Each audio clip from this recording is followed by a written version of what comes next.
For the 15th consecutive year, the Kellogg School has done a Super Bowl advertising review. And joining us today is Professor Tim Calkins, Clinical Professor of Marketing at the Kellogg School of Management. And we're so thrilled you're with us today because you're one of the co-leads of the ad review. Well, it is great to be here, and I am indeed one of the leads of the ad review. And so for the past 15 years, every Super Bowl, we pull together a panel of our students, and we evaluate all the advertising, and we come up with our assessment of who did the best job and who maybe missed the mark. Well, I watched really hard this year, and I have my own list, and I thought the ads were pretty extraordinary this year.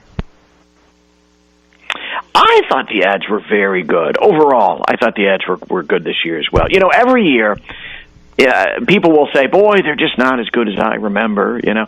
But often what's happening is people are remembering sort of the highlights. You take the last 50 years of the Super Bowl, and they expect every ad to be like Apple's 1984 ad or something. Right.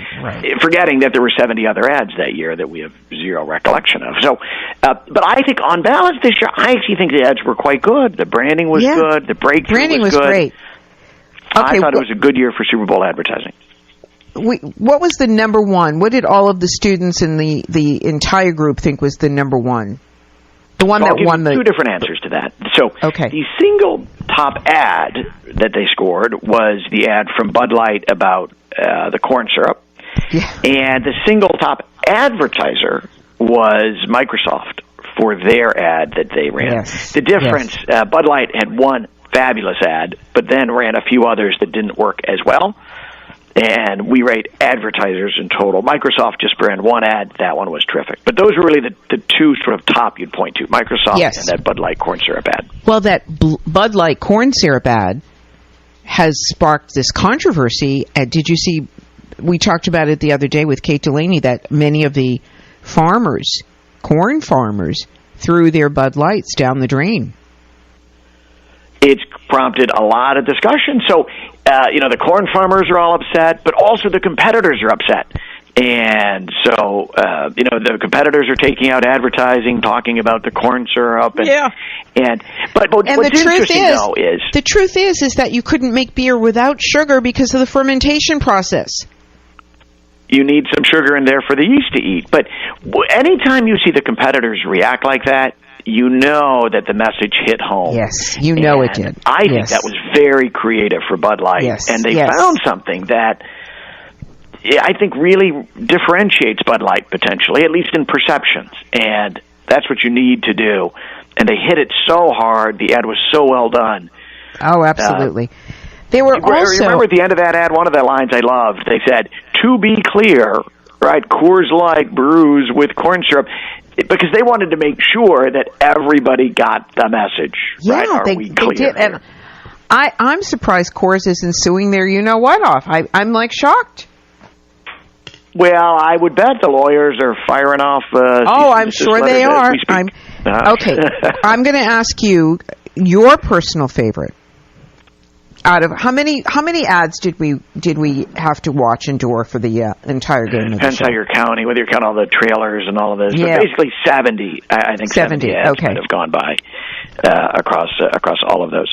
So rationally, the ad that I really liked was the Bud Light ad, and so many nice things in that ad. But the other spot I thought that was really good was the ad from Google. And yes, I have that story. Particularly the Google Translate ad. Yes.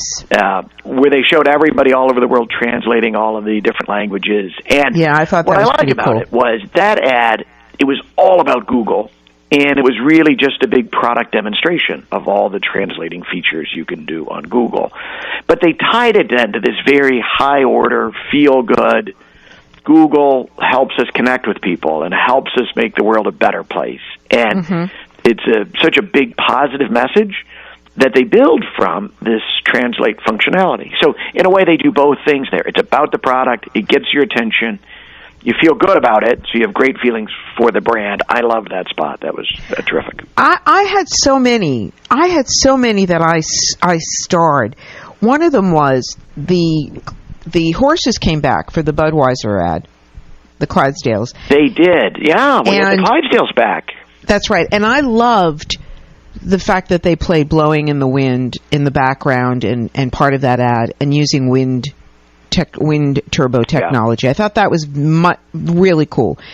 I thought it was a beautiful ad. film. Like, if you look at how they shot that and moved around it. Yes. We had the Clydesdales back, so the branding really came across. You knew that was an ad for Budweiser. You knew it was Bud. Beautiful Absolutely. piece of films would get your attention. The song is different and unique, now, I'm not sure a lot of people are going to drink Budweiser because it's brewed with wind power. No, I'm not either, but I I thought it was interesting that they showed it.